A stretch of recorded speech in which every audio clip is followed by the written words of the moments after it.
बातों को एक एक करके रखे और बहुत कुछ हम लोग को समझ में आया कर दो कि क्या परेशानियां इनकी है। और मैं ये भी जानता हूं कि सबकी परेशानियां अलग अलग हो सकती हैं। ये तो अभिनव की परेशानियां थी। एक एक स्टूडेंट से हम लोग जानेंगे। आगे हम बुलाएंगे रेहान अजमल आएंगे। रेहान अजमल बैठिए, उसको लगा लीजिए।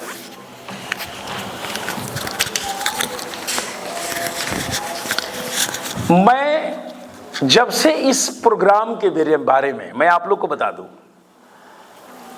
मैंने डेट फाइनल किया संडे को। एक दिन पहले का वेदर अच्छा नहीं होने की वजह से हम लोग एक दिन बाद ले गए। और जब से रेहान ने इसको सुना, ये बहुत सारे मुझसे क्वेश्चन करने लगा, तो मैंने इसको बोला कि तुम तो बहुत एक्साइटेड हो। तो इसने जवाब दिया कि बिल्कुल हूं, क्योंकि अब समय आया है जहां मैं अपनी बात रख सकता हूं। और आज आपका वो समय आ गया। आप क्या कहना चाहेंगे आज के बारे में? सबसे पहले तो बहुत बहुत शुक्रिया मुझे सेकंड चांस देने के लिए, अपने बातों को रखने के लिए। और मुझे यहाँ पे आके बहुत अच्छा लग रहा है, क्योंकि जो मेरी प्रॉब्लम्स है वो मैं अपने टीचर के सामने सीधा रख सकता हूँ, क्योंकि क्लासेस में ऐसे तो बोल नहीं सकते हैं। तो मुझे बहुत अच्छा लग रहा है। बिल्कुल, इस तरह का कार्यक्रम से होता क्या है कि आप क्लास में आप बात करते हैं और शिक्षक, और यहां पे एक एक बात को मैनेजमेंट भी सुन रहा है और सारे स्टूडेंट भी सुन रहा है। और टीचर स्टूडेंट तो डेली क्लास में बात कर ही रहे हैं। इसमें एक्स्ट्रा कौन है? मैनेजमेंट और बाकी अदर क्लास के स्टूडेंट। और फिर एक दिन आके यहीं पे हम लोग मंच पे बैठेंगे 10 दिन बाद कि समस्या कितना सॉल्व हुआ। और मैं उस दिन का वेट करूंगा जिस दिन आप सब आकर के बोलेंगे कि नो इशू। मैं उस दिन का वेट करूंगा कि वो दिन कब आ रहा है कि जितने भी ये स्टूडेंट हैं वो बोले नो इशू। और हमको पूरा यकीन है कि ऐसा जरूर आएगा। और आएगा क्यों नहीं, जब हम काम करेंगे तो होगा ही होगा। और आपको हमने बोले कि सेकंड में बुलाए। मुझे पता है आप भी बड़ा अच्छा बोलते हैं और बातों को बड़ा अच्छे अंदाज में रखते हैं, तो हमने बोला कि चलो अभिनव के बाद आप ही को बुलाते हैं। आप थोड़ा सा मुझे सबसे पहले बैकलॉग के बारे में ही बताइए, सब्जेक्ट वाइज। बैकलॉग, जैसा कि अभिनव ने बताया, केमिस्ट्री के डीपीपी में तो कोई भी बैकलॉग नहीं होता है। और बाकी जहाँ तक मैथ की बात है तो उसमें कभी कभार बैकलॉग हो जाता है, क्योंकि जैसे डाउट सॉल्व कराने में या फिर कभी कभार क्लास में, तो मैथ में बैकलॉग होते रहता है कभी कभार। और जहाँ तक बात है फिज़िक्स की, तो फिज़िक्स में जो हमारे सर हैं, सर आते हैं कराते हैं। तो फिजिक्स में दो तरह के, एक तो टेस्ट का बैकलॉग होता है, हाँ, उसको अलग सर कराते हैं, और एक होता है कि डीपीपी का, उसको अलग। आप किसकी बात कर रहे हैं? मैं डीपीपी की बात कर रहा हूं। डीपीपी का बोलिए। तो डीपीपी में होता यूँ है कि सर आते हैं, कुछ कुछ क्वेश्चंस होते हैं कि जो नहीं हो पाते हैं सर से भी या फिर हम लोग से भी, तो हम लोग मिल के सॉल्व करते हैं तो हो जाता है। तो उसमें बेसिकली बैकलॉग बहुत कम ही होता है, उतना ज़्यादा नहीं होता है। और अगर हम लोग टेस्ट की बात करें कि फ़िज़िक्स में कितना बैकलॉग आता है, टेस्ट में फ़िज़िक्स में तो मेरे हिसाब से कोई भी बैकलॉग नहीं आता है, क्योंकि सर पूरा एक ही दिन में डाउट करा देते हैं और अच्छे से भी कराते हैं, समझ में भी आता है।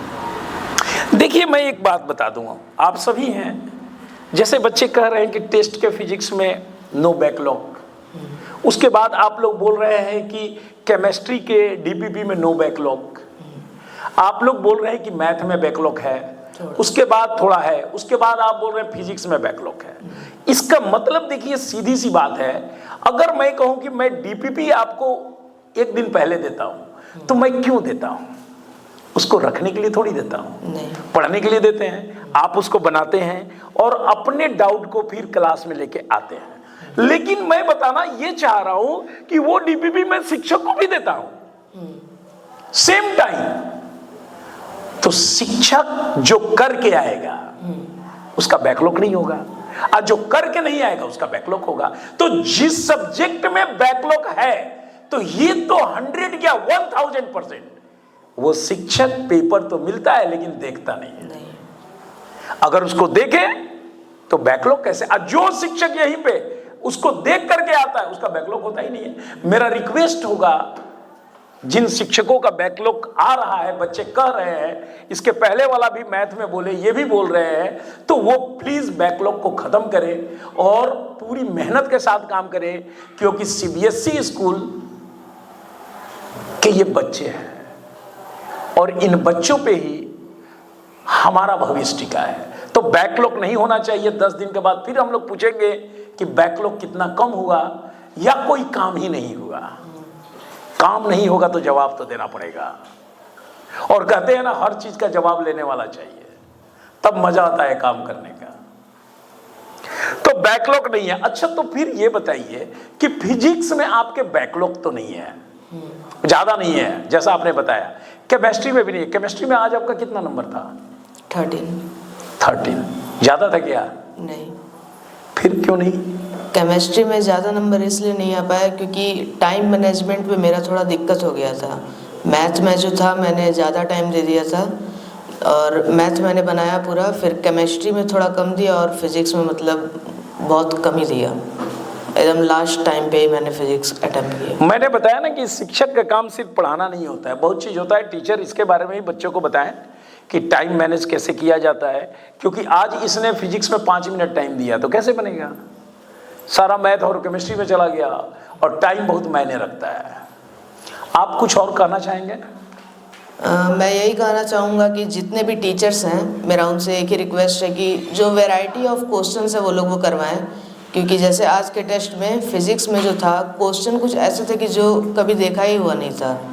ऐसे क्वेश्चंस आते हैं तो पहले तो मोरल डाउन होता है कि ऐसा क्वेश्चन टीचर ने करवाया नहीं और बनता भी नहीं है, तो एग्ज़ाम टाइम पे और मोरल डाउन होता है। और दूसरी बात यह है कि जैसे फिज़िक्स में एक बुक है, उसका नाम है पाथ फाइंडर।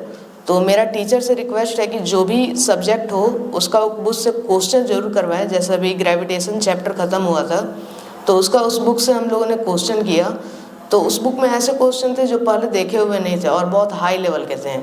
तो मेरा कहने का मतलब ये है कि ओलंपियाड लेवल के भी क्वेश्चंस करवाए जाएं। जैसे मैथ में IUQM है, उसके लेवल्स के क्वेश्चन करवाए जाएं और बाकी सब भी। देखिए, सीधी सी एक बात, हम लोग किस क्लास को पढ़ा रहे हैं? 11 और 12। 11 और 12 के अकॉर्डिंग जो भी एग्जाम है उसके क्वेश्चन कराने हैं। हाँ। तो आप ओलंपियाड किसकी बात कर रहे हैं? 11-12 की, तो बिल्कुल उसको कराना है। हम तो पीजी के बाद का ओलंपियाड की बात कर ही नहीं रहे हैं। आपको 11-12 का IUQM जो भी हो सबको पढ़ाना है। जिसको सरकार बोलता है कि ये 11 का बच्चा बैठेगा, 12 का बैठेगा, तो उसको पढ़ाना है। पाथ फाइंडर क्या, कोई भी किताब हो उसको पढ़ाना है। और हमेशा मुझसे भी कुछ शिक्षक कभी कभी पूछते हैं कि क्या लेवल है या किस किताब से दिए हैं। इस तरह की बातें नहीं, बस क्वेश्चन है, हमें करना है। हाँ। और ये ना सोचे कि हल्का है कि टफ है, हमको सब करना है। हम तो पढ़ाने के लिए आए हैं और एडवांस निकालना है तो क्या आसान से निकलेगा? नहीं निकलेगा। हर तरह का कॉन्सेप्ट लगाना पड़ेगा, बताना पड़ेगा। और मटेरियल पे मैंने पहले ही बताया और मैं आप लोग को भी बताता हूं। आप लोग जब किताब लेते हैं ना तो आप लोग मुझसे पूछा करिए, सर मुझे केमिस्ट्री का ये किताब कौन सा लें, क्योंकि मेरे लाइब्रेरी में तो किताब बहुत है पर मुझे पता है कौन अच्छा है या किसके लेवल क्या है। और टीचर को मैंने पहले ही बताया कि जब सपोज करिए कि आपने कैनेमैटिक्स पढ़ा दिया और कैनेमैटिक्स से क्वेश्चन ही नहीं बन रहा बच्चे से, आखिर क्यों?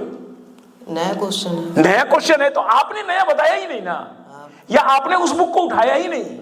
आपने वैरायटी ऑफ क्वेश्चन, तो बिल्कुल यही बात मैं समझाना चाहता हूं। यही तो कला है कि हम वैरायटी कितना दे रहे हैं, और ये कला है कि हम किस तरह के प्रकाशन का बुक यूज करते हैं। 10 में भी यही काम हम लोग करते हैं।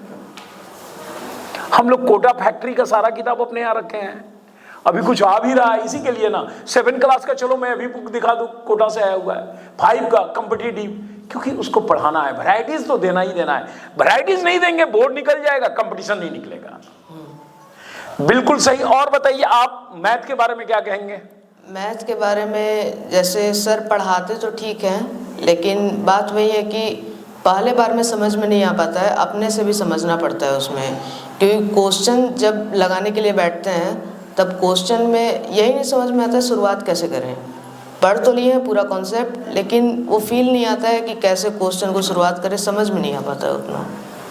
आपको एक चीज पता है कि मैथ में बस प्रैक्टिस प्रैक्टिस प्रैक्टिस, यानी जितना ज्यादा क्वेश्चन लगाए और जितने भी छोटे से बड़े डाउट हो वो टीचर के पास ले जाए। टीचर पढ़ाते हैं, आपको समझ में आता है, आप जब बैठते हैं समझ नहीं पाते, यही बात है। तो आप प्रैक्टिस करें। मेरे समझ से आप टीचर को पढ़ाने नहीं आता तो एक अलग बात है, वो सब चीज आपको कॉन्सेप्ट बताता है और इतना आसान नहीं है, वो भी जेईई एडवांस का मैथ की एक बार में पकड़ लेंगे। लेकिन मैं ये गारंटी देता हूं कि आप प्रैक्टिस करेंगे, थोड़ा फालतू टाइम इधर उधर खर्च करना कम कर दें, हो जाएगा। और एक बात और जान जाए, मैं हमेशा बताता हूं, आप 5 क्लास के स्टूडेंट नहीं है, आप जेईई एडवांस के स्टूडेंट हैं। 5 क्लास का स्टूडेंट को पेरेंट्स क्या बोलता है, 2 घंटा बेटा सेल्फ स्टडी करो। क्यों कहता है? क्योंकि उसका सिलेबस छोटा है। और जेईई एडवांस का सिलेबस बहुत बड़ा है तो उसको कहता है 14 घंटा पढ़ा करो। और यूपीएससी में जाते हो तो कहते हैं 18-19 घंटा पढ़ा करो। क्यों? क्योंकि और लेंदी सिलेबस हो गया। तो जब तक आप 14 घंटा 15 घंटा नहीं पढ़ेंगे तो इतने लेंदी सिलेबस को पकड़ेंगे कैसे? आप 5 के स्टूडेंट थोड़ी हैं।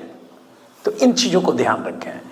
चलिए, मेरे तो क्वेश्चन खत्म हो गए। आप कुछ कहना चाह रहे हैं तो बताएं, कुछ आपके मन में और भी है, मैनेजमेंट के प्रति भी कुछ कहना चाह रहे हैं तो बताएं। पहले तो मैं ये कहूँगा कि फिजिक्स में जो है उसमें क्वेश्चन थोड़ा ज़्यादा करवाया जाए और सिलेबस पे उतना ज़्यादा फोर्स ना डाला जाए, क्योंकि सिलेबस 1 महीना 2 महीना आगे पीछे भी होगा तो उससे ज़्यादा दिक्कत नहीं है। जैसे कि फिजिक्स में क्या हो रहा था कि ग्रेविटेशन ख़त्म करने के बाद तुरंत इलेक्ट्रोस्टैटिक्स, बीच में तो हम लोगों ने रोका कि सर क्वेश्चंस करवा दीजिए बुक्स के, तो सर ने तब करवाया। तो मैं चाहता हूँ कि सर ऐसे नॉर्मली भी क्वेश्चन करवाया करे ज़्यादा, जिससे हम लोग का प्रैक्टिस और अच्छा होए। और मैनेजमेंट से मैं यही कहना चाहूँगा कि क्लास में जैसे वही बात की लाइन चल जाता है, टीवी कट जाता है, ये कल प्रॉब्लम दूर हो जाएगा, दिक्कत होता है। बिल्कुल बिल्कुल। और सेकंड बात ये है कि मैं चाहूँगा कि मैनेजमेंट एक डाउट काउंटर टाइप कुछ बनाए शाम के टाइम पे, जहाँ बच्चे सेल्फ स्टडी में जिस क्वेश्चन में फंसते हैं वो क्वेश्चन वहाँ पे लेके जाएं और टीचर से पूछें। क्योंकि क्लास में ये होता है कि आप 4-5 क्वेश्चन तो पूछ नहीं सकते हो, एक क्वेश्चन पूछ लिए ठीक है, तो क्लास का उससे टाइम खत्म होता है। तो डाउट काउंटर रहेगा 10-15 मिनट का ही, तो वहाँ पे हम लोग जाके अपने टीचर से पूछ सकते हैं कि सर इस क्वेश्चन को मैं बना रहा था, सेल्फ स्टडी में नहीं बन पाया। वो क्वेश्चन मतलब जैसे मैथ में है वो कहीं पे से भी हो सकता है, मैट्रिक्स से, इन्वर्स ट्रिग्नोमेट्री से, या फिर बात करें फिजिक्स से या फिर केमिस्ट्री, कहीं पे से भी हो सकता है। तो एक डाउट काउंटर टाइप कुछ होना चाहिए जहाँ हम लोग जाके अपने क्वेश्चंस को पूछ सकें। मैं एक बात आपको बता दूं, एक बात बताना चाह रहा हूं।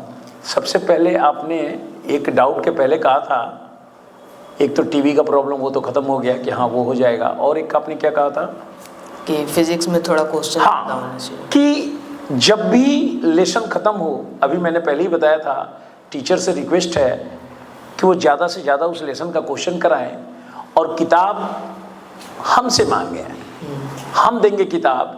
ये नहीं कि कहीं से आलतू फालतू PDF उठा लिए नेट से और उसी से करा लें, ऐसा ना करें। क्योंकि इससे फिर वही होगा हमेशा कि आप पढ़ाएंगे और बच्चा मेरे टेस्ट में तो नहीं बना पाएगा, मेरा जो लेवल है वो नहीं बना पाएगा, कभी भी वो फंसेगा, फिर आप डाउट कराएंगे। तो आप एक काम को 2 बार क्यों करते हैं? आप सीधे हमसे बोलें कि सर हमने मोशन पढ़ा दिया, कैनेमैटिक्स पढ़ा दिया, मैं आपको एक ही बुक ऐसा दूंगा कि मैं बता रहा हूं कि बच्चे आपके प्यार के पागल हो जाएंगे कि कमाल का सर ने बना दिया, क्योंकि मुझे पता है कंटेंट कहाँ है। मैं यही तो सीखा हूँ, कंटेंट कहाँ है ये मुझे पता है। और शिक्षक से ये रिक्वेस्ट है सभी शिक्षकों से कि बुक हमसे मांगा करें और हम दिया करेंगे। कब? एकेडमिक वाले की बात कर रहे हैं, जो पढ़ाते हैं और ख़त्म होने के बाद कम से कम 4 दिन 5 दिन 3 दिन बच्चों को 50 से 60-70 क्वेश्चन जरूर लगाने चाहिए। एक तो ये चीज़। दूसरा चीज़, आपने डाउट काउंटर बोला, ये विचाराधीन रहेगा, ये तो प्रॉमिस नहीं है कि तुरंत हो जाएगा, लेकिन इस पर विचार किया जाएगा और बताया जाएगा कि क्या करना है। चलिए, ओके, ताली बजाए रेहान।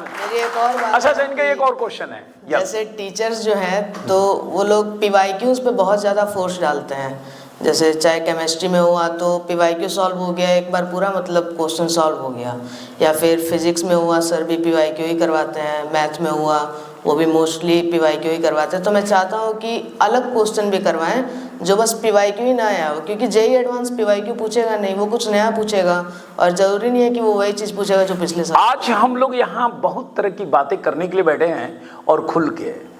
अब मैं तो बहुत कुछ जानता हूँ, लेकिन आपसे जानना चाहता हूँ कि टीचर पीवाईक्यू क्यों कराता है? क्योंकि टीचर को रटा हुआ है मेनली। स्टूडेंट के नजर में रट्टा मारा हुआ है टीचर, आपके नजर में, क्योंकि पीवाईक्यू का सॉल्यूशन अवेलेबल है। और मैं बार बार पहले ही बोला स्टार्टिंग में कि कोई माई का लाल पीवाईक्यू लगा करके रैंकर नहीं बन सकता है। अरे 80% आई नहीं आएगा प्रीवियस ईयर के क्वेश्चन से, आपको कॉन्सेप्ट लगाने होंगे। और मुझे लगता है पीवाईक्यू से, ये आपने बोला और मुझे, कि टीचर मेहनत नहीं करना चाहता है। वो सीधा पीवाईक्यू बता करके, और मोबाइल में उसके सॉल्यूशन अवेलेबल है, वो रट करके आता है और बोर्ड पे स्टार्ट हो जाता है। मुझे जो लगता है, देखिए ऑन स्टेज में हम लोग सारा, मुझे ये लगता है, हो सकता है कि मैं खुदा नहीं हूं, भगवान नहीं हूं, मामला कुछ और भी हो। तो मेरी रिक्वेस्ट है यहां से, स्टेज से, कि शिक्षक कोई भी पीवाईक्यू ना लगाए। शिक्षक को पीवाईक्यू नहीं लगाना है, वो मैनेजमेंट का काम है कि उसको पीवाईक्यू कब देना है। आप मुझे बताओ, मैंने पहला बार आप लोगों का टेस्ट लिया, मैथ में 60 में 60 आया, मुझे तो 100 लग गया, फिजिक्स में 60 में 60। ये क्या हो रहा है यार, मैं तो इंडिया का टॉपर बनने जा रहा हूं। ये 180 में 170, बाप रे बाप। लेकिन मैं बता रहा हूं, मैं समझ गया, अगले पल ही समझ गया ये हो क्या रहा है। टीचर ने सारा पीवाईक्यू करा दिया और हम भी पीवाईक्यू दे दिए, वो सब छाप दिया। उसको तो क्वेश्चन का आंसर याद था। फिर मैंने ट्रैक को बदला कि ना ना ना, मेरे परीक्षा में पीवाईक्यू नहीं होगा। फंस गया, माइनस में जाने लगा। यानी स्थिति सामने नजर आ रहा है। तो हम सब सुन रहे हैं, आप अगर पीवाईक्यू कराते हैं तो आपका क्रेज घटता है, यह शिक्षक अच्छे से जान जाए। इसलिए बार बार मैं बोल रहा हूं कि बुक हमसे मांगे, हम देंगे बुक, हमारे पास है। आप अनाप शनाप ऐप से क्वेश्चन निकाल के ना बताएं, और आप मेरे बुक से बनाएं, आप देखिए कैसे डेवलप करता है स्टूडेंट। और भी कोई सवाल है? सब लोग सुन रहे हैं आपकी नहीं, बात। बस खत्म। चलिए ताली बजाएं रेहान के लिए।